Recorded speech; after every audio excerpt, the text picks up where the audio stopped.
अगर दो अलग अलग टर्म का स्क्वायर दे रखा हो और बीच में लगा हो माइनस, फैक्टराइज करना हो तो कैसे करेंगे? चलिए बहुत आसानी से इसको सॉल्व कर सकते हैं।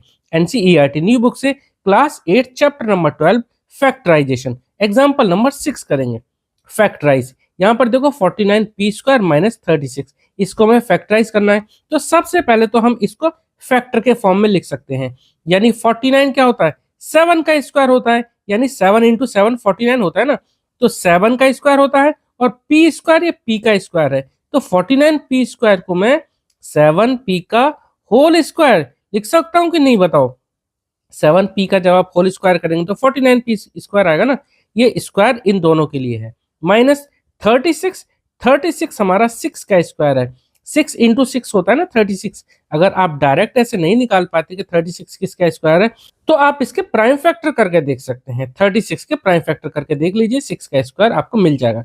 अब देखिए यहाँ पर ये पहली टर्म का स्क्वायर माइनस ये दूसरी टर्म का स्क्वायर। अगर कभी ऐसा हो तो हमें ये आइडेंटिटी लगानी है। कौन सी? मैं यहां पर लिख रहा हूं, यूजिंग आइडेंटिटी, यूजिंग आइडेंटिटी। और आइडेंटिटी कौन सी है?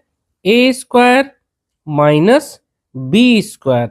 दो अलग अलग टर्म है और दोनों का स्क्वायर हो रखा है, बीच में लगा माइनस।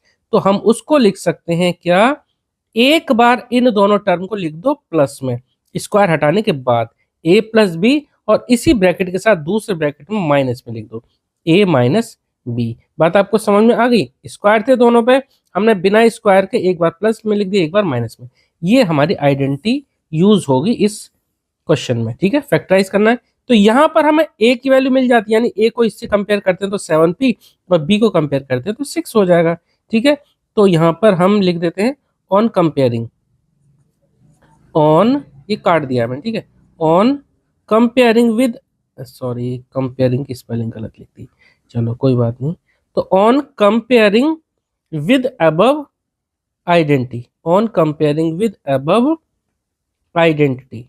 तो जो ऊपर हमने आइडेंटिटी लिख रखी है, आइडेंटिटी है IDENTITY। तो on comparing with above identity we get, तो हमें क्या मिल जाता है यहाँ से? हमें मिल जाता है ए, मिल जाता है हमें 7p के बराबर, ए इक्वल टू 7p, और बी मिल जाता है हमें किसके बराबर? 6 के बराबर, क्योंकि स्क्वायर हो रहे हैं ना, तो बी का स्क्वायर जैसे 6 का स्क्वायर, तो बी इक्वल टू 6, और ए का स्क्वायर यानी 7p का होल स्क्वायर यानी ए इक्वल टू 7p, तो बी इक्वल टू मिल गया 6। तो हमें क्या मिल जाएगा? जब हम इसको ए स्क्वायर माइनस बी स्क्वायर को ये लिख सकते हैं दो ब्रैकेट के साथ मल्टीप्लाई में, तो इसको भी हम लिख सकते हैं क्या? देयरफॉर 7p का होल स्क्वायर माइनस 6 का होल स्क्वायर, इसको हम लिख सकते हैं क्या? एक बार 7p प्लस 6 और दूसरे ब्रैकेट में एक बार 7p माइनस 6, और क्वेश्चन हमारा खत्म। उम्मीद करता हूँ आपको क्वेश्चन समझ में आया होगा। अगर आपका कोई डाउट है तो प्लीज आप कमेंट सेक्शन में जरूर पूछना। और हाँ, इस चैप्टर के सभी क्वेश्चंस को हम डिटेल में कंप्लीट कर चुके हैं। तो अगर आप उन क्वेश्चन को देखना चाहो तो डिस्क्रिप्शन बॉक्स में मैं इस चैप्टर की प्लेलिस्ट की लिंक दे दूंगा।